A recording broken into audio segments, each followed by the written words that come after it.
Ils ont décroché. L'histoire de H. La science du cœur. Le petit rigolo du fond de la classe. Celui qui par ses phrases décalées et souvent absurdes fait bien rire tout le monde. Celui qui ferait presque sourire les profs d'ailleurs. Et qui parfois est un peu le préféré, secrètement. Un de ceux dont les profs se souviennent en tout cas. Celui aussi qui n'a pas de bonnes notes. D'ailleurs, à bien y regarder, s'il fait sourire, c'est sur un étrange fond de remarques à peine dissimulées. Il est con, haha, mais qu'il est bête, MDR. Trop drôle, il dit de la merde. De celui-là, on dira qu'il est un peu cancre, qu'il se retrouve toujours dans des situations impossibles, aux côtés des plus rebelles, de ceux qui font le bordel. On remarquera souvent que c'est lui qui se fait prendre. Il se fait virer, ses parents enchaînent les rendez-vous de discipline, et lui, il est souvent là pour entendre ce que les autres pensent de lui. Il écoute. Difficile de trouver une place stable quelque part. Du coup, il a décroché. Ce que l'histoire ne dit pas, c'est ce que pense celui-là, dans le secret de ses pensées que tout le monde semble croire limitées. On le lui a dit d'ailleurs. Tu es bête, H. On le lui a dit souvent par la suite ça, qu'il était bête. Du coup, depuis, il le pense un peu.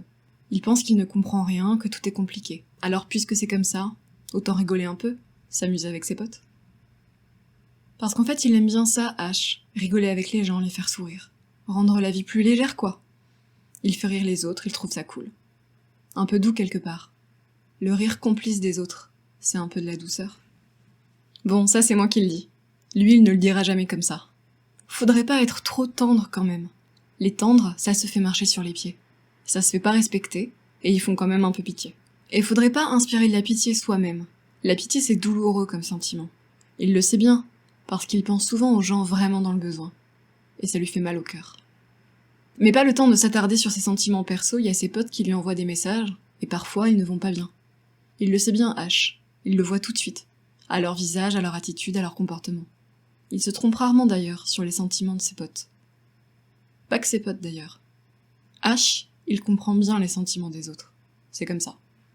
S'il avait assez confiance en lui pour s'autoriser à mettre des mots dessus, je crois que les autres seraient surpris de la finesse et de la justesse de ses analyses. Une intelligence rare, ils diraient, les autres. Mais pas le temps de mettre des mots. Il y a des devoirs qui s'accumulent. Faut bosser, c'est important. Il veut que ses parents soient fiers de lui quand même. Alors il travaille. C'est dur, mais franchement, ça finit par payer. Depuis un certain temps, il a de bonnes notes, c'est cool. Fallait lui dire que si, il en était capable. Parce que oui, il est intelligent, H. Et pas n'importe laquelle en plus, celle du cœur.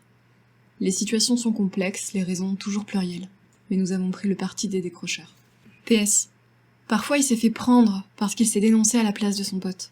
Tu comprends ? Il a des problèmes son pote. C'est pas juste qu'il se fasse prendre pour ça. Merci d'avoir écouté le podcast Ils ont décroché jusqu'au bout. Vous pourrez retrouver tous nos autres articles lus sur la chaîne Spotify et YouTube du Terrain Tremplin, ainsi que les articles originaux sur leterraintremplin.com, onglet blog. Merci et très belle journée à vous.